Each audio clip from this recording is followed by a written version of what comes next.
দেশীয় সাংস্কৃতিক সংসদের সম্মানিত সভাপতি পরম শ্রদ্ধেয় ডক্টর আজম ওবায়দুল্লাহ ভাইকে, সম্মানিত অতিথিবৃন্দুকে সাথে নিয়ে আমাদের মোড়ক উন্মোচনের জন্য বিনীতভাবে অনুরোধ করছি।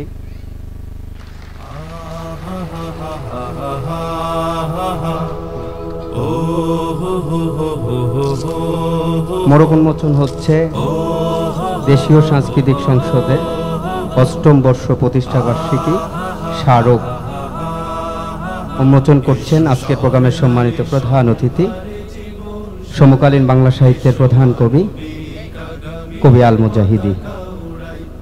আমি মঞ্চে সম্মানিত বিশেষ অতিথিদের কাছে স্মারক পৌঁছে দেওয়ার জন্য অনুরোধ করছি। বিশেষ অতিথিদের হাতে স্মারক পৌঁছে দেওয়ার জন্য অনুরোধ করছি।